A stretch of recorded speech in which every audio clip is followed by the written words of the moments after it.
Good morning, students. Today's topic is the resultant amplitude at point P. तो कल हमने Fresnel Jones के बारे में पढ़ा था। जो लास्ट लेक्चर था उसमें फ्रेजनल जो हाफ पीरियड जोन्स हैं उनके बारे में पढ़ा था। इनको हम हाफ पीरियड क्यों कहते हैं? क्योंकि जो प्रत्येक जोन की जो बीच पे डिफरेंस है, प्रत्येक जोन की जो लाइट है, जो वेव फ्रंट है, इनके बीच में जो डिफरेंस है वो लेमडा बाई टू का है। और लेमडा बाई टू को अगर हम देखें तो लेमडा बाई टू जो है वो हाफ पीरियड डिस्टेंस के लिए, हाफ पीरियड के लिए टी बाई टू के लिए जो है वेवलेंथ हमारे पास आती है लेमडा बाई टू, एंड पूरी टी टाइम पीरियड के लिए जो वेवलेंथ है हमारे पास वो आती है लेमडा। तो इसलिए लेमडा बाई टू हमारे पास वहाँ पे जो वेव फ्रंट का जो डिफरेंस है वो आ रहा था लेमडा बाई टू, इसलिए हम उसको कह रहे थे कि हाफ पीरियड जोन, इसलिए उसको हाफ पीरियड जोन कहा गया। और वहाँ पर हमने जो एरिया है प्रत्येक जोन का वो भी निकाला था, और हमने उसको जनरलाइज्ड भी कर दिया था। जनरलाइज मतलब जो हमने nth टर्म के लिए भी जो एक एरिया है वो हमने फाइंड आउट किया था, and that is pi n equals to pi a n equals to pi into lambda into b. Okay, where lambda is the wavelength of the light wave, and b was the distance from the zones to the point at which the diffraction pattern has to be formed.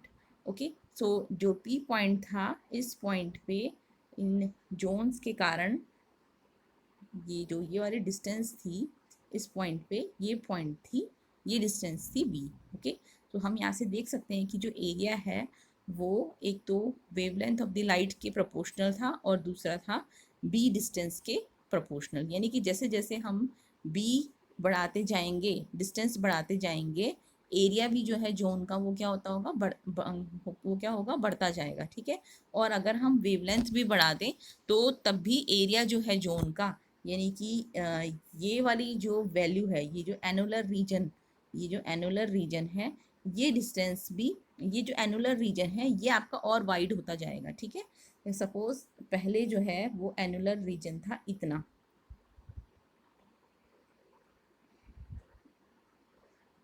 ये okay, यानी कि एक zone का जो area है वो इतना था।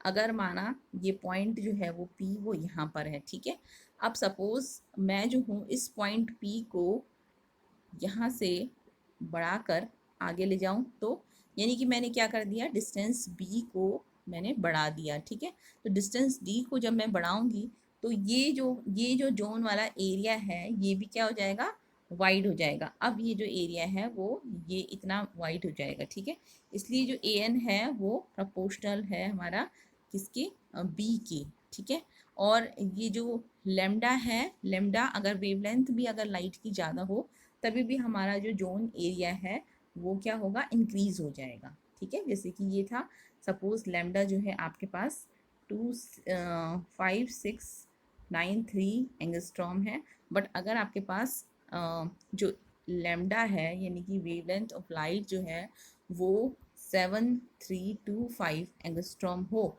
तो तब उसके लिए जो जोन एरिया होगा वो ज़्यादा होगा। ओके, तो ये इससे कंक्लूड हम कर सकते हैं। नाउ द रिजल्टेंट एम्पलीट्यूड उस पॉइंट P पे जो हमने कल जब देखा था, जो ये जोन्स थे,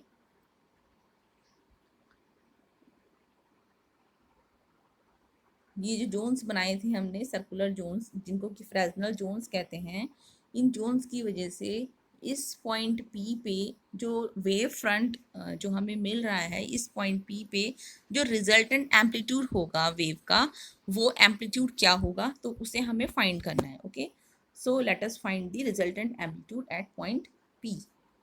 Now, according to Fresnel, the resultant amplitude at any point due to the whole of the wavefront will be the combined effect of all the zones.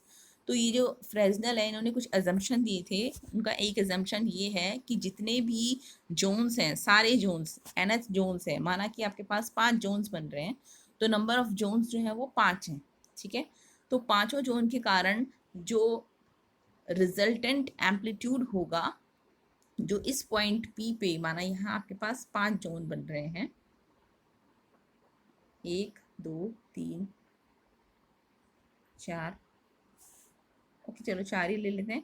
तो अगर सपोज आपके पास 4 जोन बन रहे हैं, तो इस पी पॉइंट पे, यहाँ जो है बी डिस्टेंस पे, इस पी पॉइंट पे जो एम्पलीट्यूड होगा रिजल्टेंट वेव का, वो इन सारे के सारे जोन के कारण होगा। तो इफेक्टिव एम्पलीट्यूड जो होगा वो इन सारे जोन्स के कारण होगा। ओके, सो यही लिखा है कि according to Fresnel the resultant amplitude at any point due to whole of the wave front will be the combined effect of all the zones. Combined effect होगा ऑल द जोन्स का, ठीक है।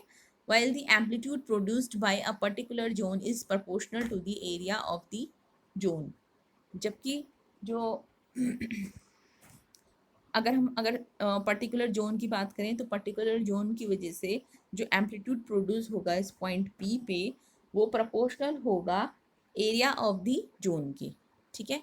तो अगर हम इस पॉइंट पी पे resultant amplitude निकालना चाह रहे हैं, तो उसमें तो कंबाइंड इफेक्ट देखेंगे हम सारे जोन्स का। बट अगर मैं एक पर्टिकुलर जोन की बात करूं कि इस पर्टिकुलर जोन का जो एम्पलीट्यूड है, सपोज मैं ये वाले जोन की बात करती हूँ, ये वाला जोन जो है सेकंड जोन है हमारा, और इस सेकंड जोन के कारण जो रिजल्टेंट एम्पलीट्यूड होगा इस पॉइंट पी पे, सॉरी जो इस पर्टिकुलर जोन के कारण जो एम्पलीट्यूड मिलेगा मुझे इस पॉइंट पी पे, वो इस जोन के एरिया के प्रोपोर्शनल होगा। ओके, तो सपोज इस जोन का जो एरिया है वो है A2, तो पी पे जो हमारा एम्पलीट्यूड होगा, एम्पलीट्यूड जो है वो हमारा, सपोज मैं उसको मान रही हूँ यू से रिप्रेजेंट कर रही हूँ U2, तो U2 प्रोपोर्शनल होगा A2 के। ओके, यानी कि जैसे जैसे ये जोन का एरिया बढ़ेगा वैसे वैसे यहाँ इस पी पॉइंट पे एम्पलीट्यूड भी बढ़ेगा। So amplitude produced by a particular zone is proportional to the area of the zone and inversely proportional to the distance of the zone from the point of the consideration. Okay, so यहाँ पर क्या है, अगर area जो है amplitude जो है वो पर्टिकुलर जोन की बात कर रहे हैं, तो एक तो क्या होगा, एरिया ऑफ द जोन की प्रोपोर्शनल होगा। जैसे कि अभी हमने देखा कि U2 जो है वो प्रोपोर्शनल होगा A2 के, ठीक है। ये A2 क्या है, area of the second zone, और ये U2 क्या है, area amplitude of the amplitude due to the second zone, ठीक है, at point P। Okay, P point पे जो एम्पलीट्यूड है उसको हम डिनोट कर रहे हैं U2 से, किसकी वजह से, जो केवल A2 की वजह से है, ठीक है। तो एक तो वो U2 जो है वो प्रोपोर्शनल होगा A2 के, दूसरा जो है वो होगा inversely proportional to the distance of the zone from the point of consideration P। और एक दूसरा क्या होगा, वो U2 जो है वो इनवर्सली प्रोपोर्शनल होगा distance of the P, P से उस जोन की जो डिस्टेंस होगी, जैसे हमने कल देखी थी B plus n lambda by 2 होती है। सो सेकेंड जोन की बात करें तो 2 लैम्डा बाई 2। ओके, तो ये इसके जो है वो इनवर्सली प्रोपोर्शनल होगा, ठीक है। So this amplitude also varies. और दूसरा जो है, तीसरा जो इसका इंपॉर्टेंट एजम्पशन है वो क्या है कि ये जो एम्पलीट्यूड होता है वो also it varies with the obliquity factor. Obliquity factor जो होता है वो होता है half 1 plus cos theta, half 1 plus cos theta, ठीक है। ये थीटा जो है वो क्या है, angle between the OP and QP. अब ये ओपी क्यूपी क्या है ये इसमें दिखा देते हैं, ये आपके फिगर है इसमें। तो ये ओपी और क्यूपी, माना ये यहाँ क्यू है तो ये क्यू एन है सपोज, तो ये क्यूपी, तो इनके बीच में जो थीटा एंगल बन रहा है, ठीक है। तो इस वाले जोन की बात करेंगे हम तो ये थीटा ये होगा, ठीक है। और इस जोन की बात करें तो थीटा ये होगा, ओके।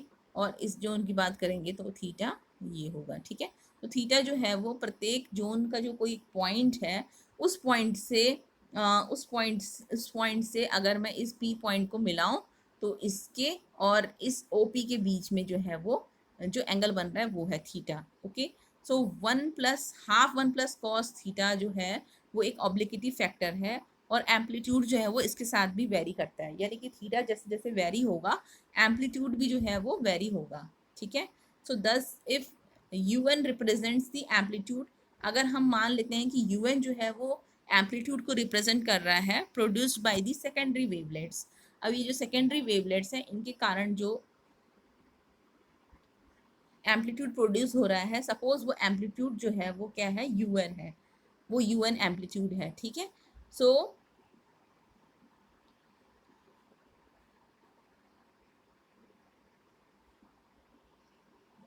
देन UN जो होगा वो कितना होगा, UN जो होगा वो होगा constant into AN upon QNP into 1 plus cos theta n upon 2, where is this 1 plus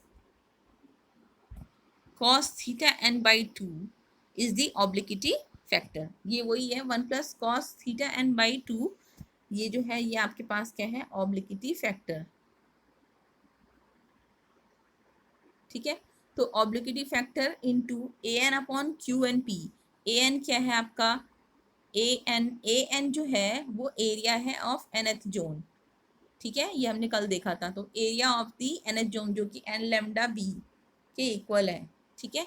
तो an अपॉन QNP जो है ये डिस्टेंस है जो nth जोन में किसी पॉइंट से इस पॉइंट P की distance, this is QNP। So UN will be constant into an upon QNP into 1 plus cos theta n by 2, okay।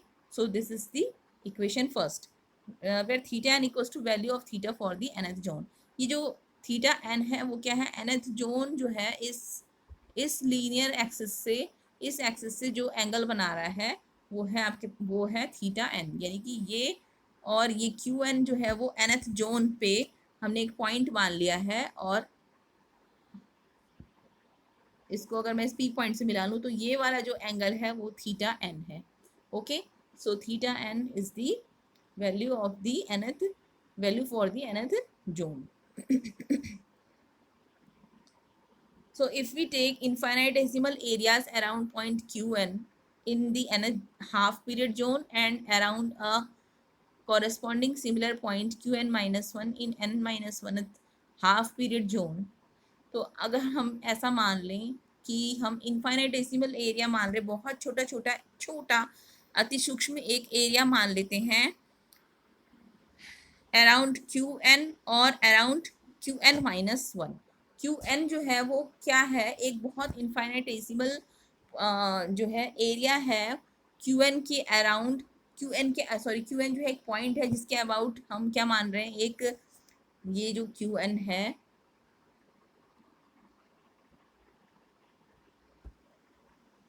ये जो QN है वो इस nth जोन, ये आपका जो है ये वाला जोन जो है वो है nth जोन, ठीक है। तो इस nth जोन पे हम एक पॉइंट मान रहे हैं and this point is QN, ठीक है। और इस QN के अराउंड इनफाइनाइटेसिमल एरिया मान रहे हैं, ठीक है। वो इनफाइनाइटेसिमल एरिया मतलब बहुत सूक्ष्म एरिया मान रहे हैं, तो nth हाफ पीरियड जोन में हो गया ये, ठीक है। एंड ऐसे ही हम क्या करेंगे, QN माइनस 1 जो जोन है, ये जो QN से पहले वाला zone that is QN minus 1 zone, sorry n minus 1 zone, ठीक है। n जोन से पहले वाला जो जोन है वो है nth minus 1 n minus 1 zone. So n minus 1 zone में जो है हम एक QN माइनस 1 पॉइंट ले लेते हैं, this is the QN minus 1, और इसके अराउंड हम एक इन्फाइनाइटेसिमल एरिया ले लेते हैं, ठीक है।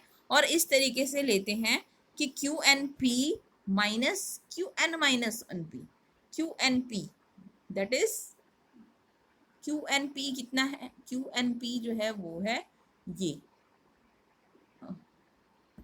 QNP this and QN minus 1P this, ठीक है।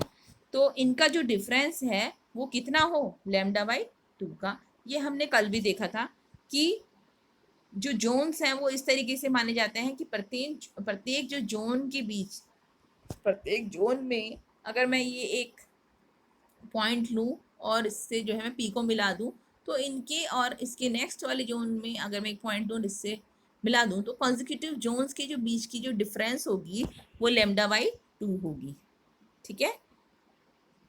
पाथ डिफरेंस जो है वो कितना है, लैम्डा बाई 2 है। इसलिए हम कह सकते हैं कि n-1 जोन और n जोन के बीच में अगर हम एक कोई पॉइंट ले लें किसी एरिया में और उसको मैं अगर इस P पॉइंट से मिला लूँ तो दोनों के बीच का जो पाथ डिफरेंस है वो कितना होना चाहिए, λ/2 होना चाहिए। Okay, so this path difference of λ/2 corresponds to a phase difference of pi. और दोनों के बीच में अगर पाथ डिफरेंस जो है वो λ/2 है, इसका मतलब उनके बीच में जो फेज डिफरेंस है वो क्या है, पाई का है। ठीक है, because we know that phase difference equal to 2π/λ into the path difference. तो पाथ डिफरेंस कितना है, λ/2। So this cancel out. तो आपके पास जो फेज डिफरेंस आ गया वो कितना आ गया, वो आ गया पाई। ठीक है, क्योंकि आपको पता है जो फेज डिफरेंस होता है, फेज डिफरेंस इक्वल्स टू होता है 2π/λ into the path difference. Okay, तो अगर पाथ डिफरेंस जो है वो हमारे पास λ/2 है तो फेज डिफरेंस हम निकाल सकते हैं। तो 2π upon lambda into λ/2 that is pi. तो दोनों की जो दोनों रेस के बीच की जो फेज डिफरेंस है दैट विल बी पाई। यानी कि अगर जो है ये वाली रे, ये वाली जो रे है वो इस तरीके की हुई, ठीक है, तो की दूसरी जो रे है इन दोनों के बीच में क्या होगा, ये जो क्यू एन, देखो ये वाली जो रे है और ये वाली रे, इन दोनों के बीच में जो पाथ डिफरेंस है वो λ/2, यानी कि इनके बीच में फेज डिफरेंस कितना है, पाई का। तो अगर ये फेज से चल रही है ये वाली रे, ये वाली लाइट वेव, तो दूसरी वाली जो है वो इस तरीके से चलेगी। ठीक है, तो इन दोनों के बीच में जो फेज डिफरेंस है वो पाई है। ओके,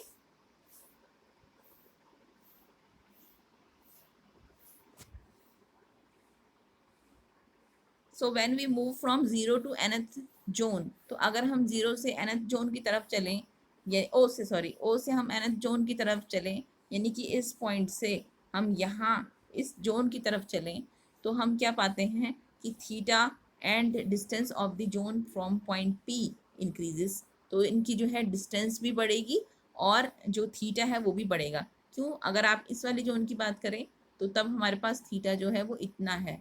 ठीक है, बट अगर हम यहाँ जाएं तो इस जोन से अगर हम देखें तो थीटा हमारा बढ़ गया है। ऐसे यहाँ जाएंगे तो थीटा बढ़ेगा। इसी तरीके से हम nth जोन की तरफ जब जा रहे हैं तो थीटा जो है वो इंक्रीज हो रहा है। ठीक है, और इसी तरीके से जो हमारी डिस्टेंस है वो भी इंक्रीज हो रही है। देखो ये जो डिस्टेंस है वो है b, ठीक है, बट ये जो इसकी नेक्स्ट वाली जो ये लाइन है, इस पॉइंट को मैं मिला दूं, अगर नेक्स्ट वाली जो ये जोन है इसके एक पॉइंट से मैं इस P पॉइंट को मिला दूं, तो इसकी जो इसमें और इस वाले में जो पाथ डिफरेंस है वो कितना होना चाहिए, λ/2 का होना चाहिए। तो इस वाले की वैल्यू जो हो गई वो हो गई b प्लस λ/2। ओके, सो b से ज़्यादा है b प्लस λ/2, इसलिए जैसे जैसे हम nth जोन की तरफ जाते हैं हमारी ये डिस्टेंस भी बढ़ती है और थीटा जो है वो भी इंक्रीज होता है। ठीक है, so the amplitude u1, u2, u3 etc of first, second, third zones at point P will be gradually decreasing order as shown in the figure.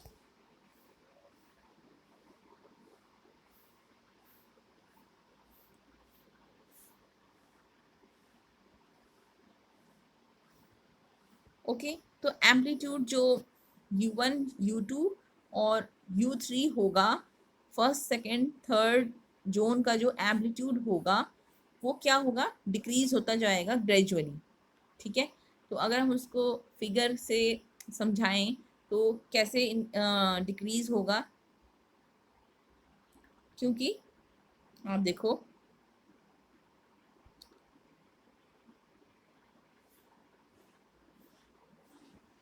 अगर हम पहले वाले के कारण निकालेंगे तो ये पहले वाले जोन के लिए जो हमारा एम्पलीट्यूड है that is u1।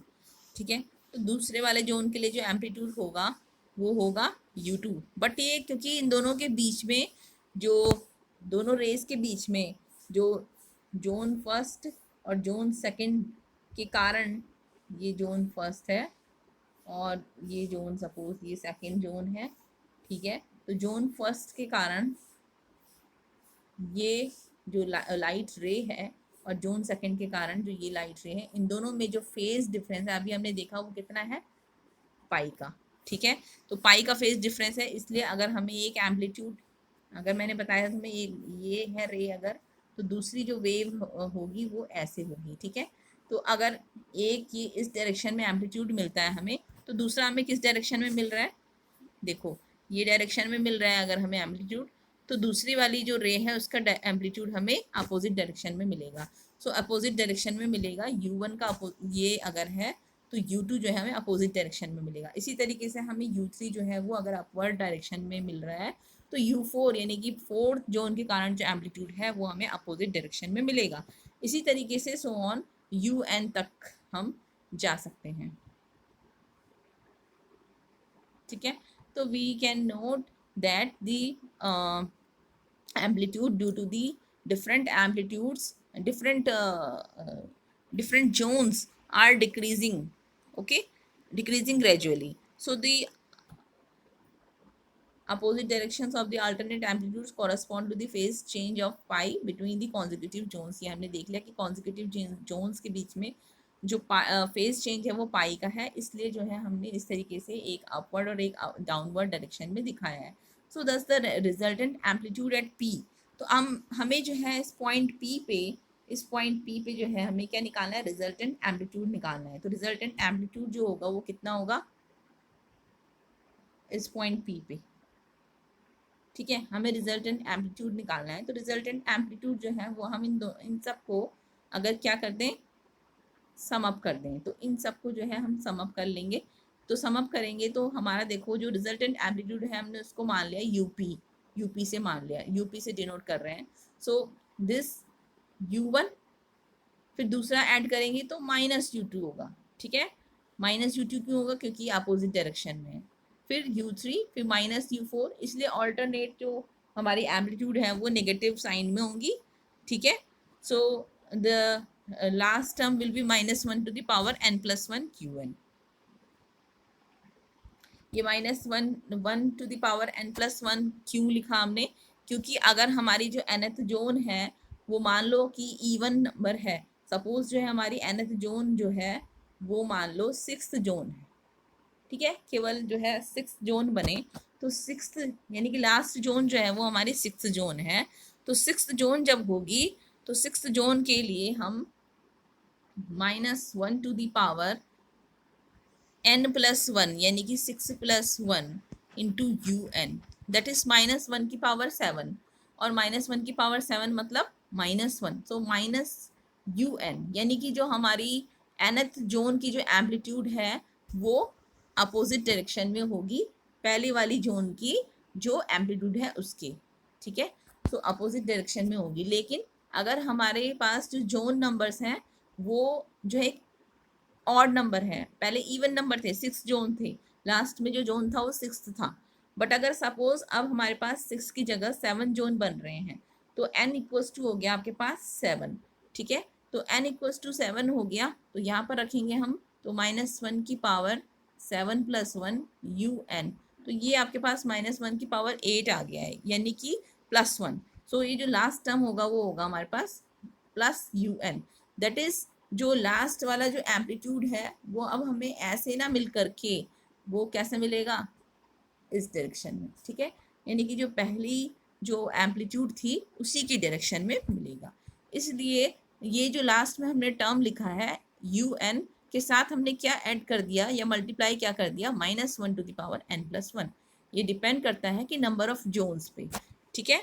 So here the negative sign of alternate terms shows that the disturbance produced by the two consecutive zones at p will be out of phase by pi radians। ये तो वही लिखा है कि जो disturbance produce हो रहा है p पॉइंट पे जो डिस्टर्बेंस प्रोड्यूस हो रहा है इन अल्टरनेटिव जोन्स के कारण, ये अल्टरनेट जोन्स के कारण, ये वाले जोन्स के कारण जो प्रोड्यूस हो रहा है डिस्टर्बेंस, वो जो है वो कॉन्जिक्यूटिव, वो इसकी वजह से क्योंकि कॉन्जिक्यूटिव जोन्स के बीच में जो फेज डिफरेंस है वो पाई का है, ठीक है। And as the disturbances at p due to various zones are of gradually decreasing magnitude. क्योंकि वेरियस जोन्स के कारण जो डिस्टरबेंस है पी पॉइंट पे, क्योंकि वो ग्रेजुअली डिक्रीज हो रहा है, ये आप देख सकते हो मैग्नीट्यूड इनका जो है वो डिक्रीज हो रहा है, ठीक है। इसलिए the amplitude due to any zone may be taken approximate equal to average of the amplitudes due to the preceding zone and the succeeding zone. इसलिए जो है हम जो एम्पलीट्यूड है किसी भी जोन के कारण, किसी भी जोन के कारण जो एम्पलीट्यूड है वो हम मान सकते हैं। सपोज हमारा सेकंड जोन के कारण जो है हम एम्पलीट्यूड निकाल रहे हैं, तो दैट विल बी U2, ठीक है। सेकंड जोन के कारण जो एम्पलीट्यूड होगा पी पॉइंट पे, that will be U2, okay. So U2 will be, U2 क्या होगा, U2 जो होगा वो फर्स्ट जोन के कारण जो एम्पलीट्यूड मिला दैट इज U1, और जो उसके सक्सीडिंग जोन कौन सा होगा U3, थर्ड जोन, तो उसके कारण जो हमें मिलेगा amplitude that will be U3। तो इनका जो अगर हम क्या ले लें, एवरेज ले लें, तो उसके बराबर होगा हमारा amplitude of the amplitude produce by the zone 2, ठीक है।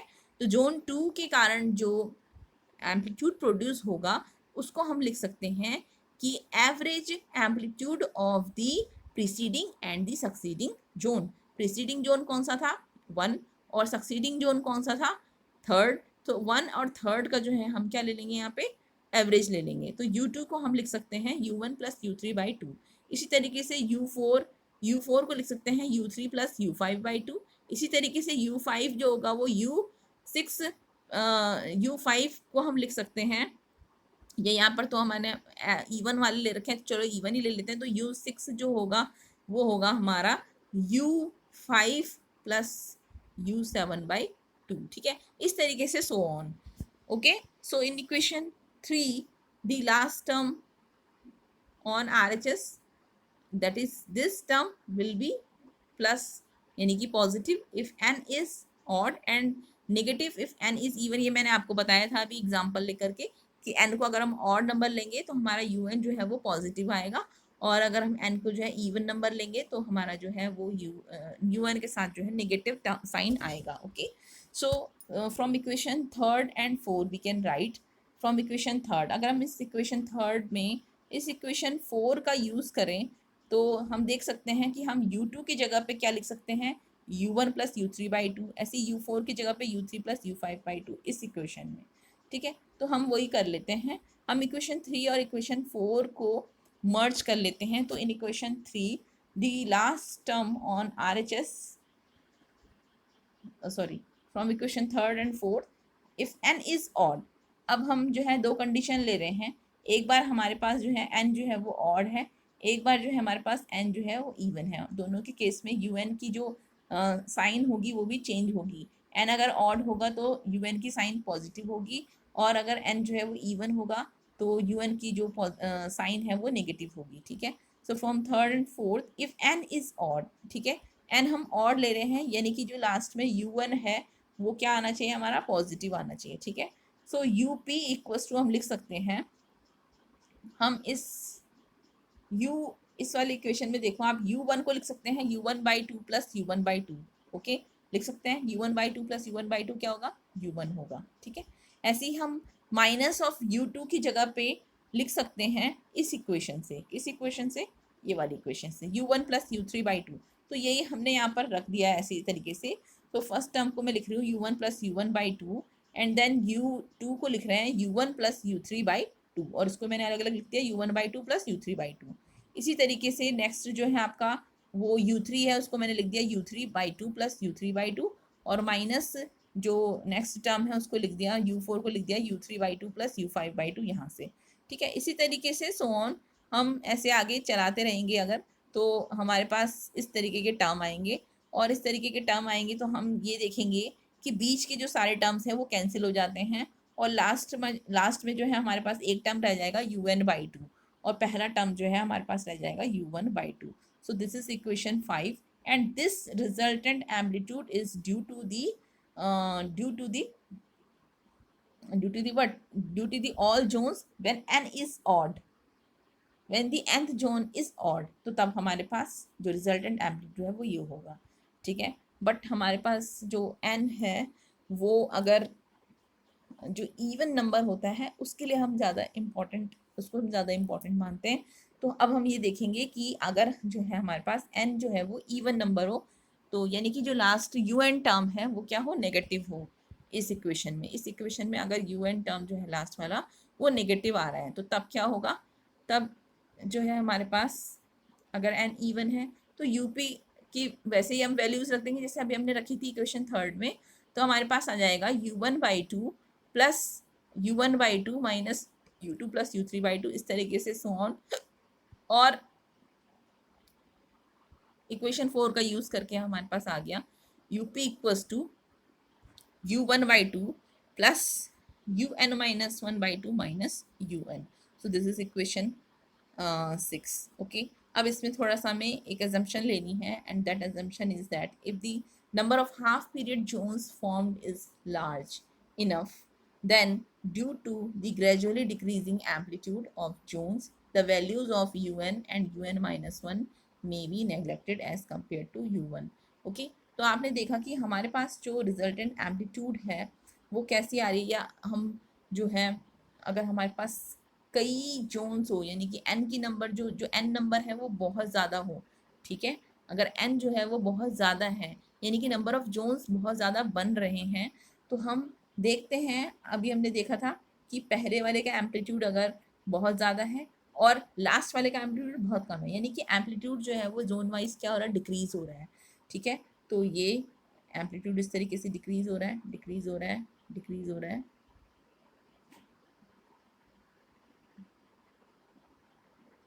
इस तरीके से डिक्रीज हो रहा है। और लास्ट में जब, क्योंकि हमारे पास बहुत सारे जोन्स हैं, तो लास्ट में जो हमारे पास nth जोन होगा, क्योंकि ये है हमारे पास नेगेटिव, तो नेगेटिव होगा लास्ट टर्म, तो ये इस तरीके से होगा, बहुत छोटा एम्पलीट्यूड जो होगा वो होगा। चलो यहीं पे बना लेते हैं।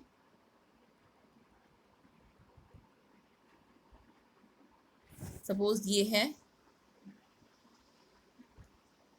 ये देखो, ये जो है बहुत छोटा है, ठीक है, तो ये वाला जो है वो हमारा nth जोन के लिए है, nth जोन के लिए, और ये वाला जो है वो हमारा n-1 जोन हो गया। ठीक है, अगर सपोज ये जो है 50वां जोन है तो ये 49वां जोन हो गया। ठीक है, ये 50 जोन है तो ये 49 जोन है। ठीक है, तो इन दोनों को हम देख सकते हैं कि ये पहले वाले जोन के कारण जो एम्पलीट्यूड बन रहा है उसकी कंपैरिजन में बहुत छोटा है, तो इन दोनों को हम नेग्लेक्ट कर सकते हैं। तो un-1 और un को जो है हम नेग्लेक्ट कर सकते हैं, तो up की जो वैल्यू आ गई वो आ गई हमारे पास u1/2।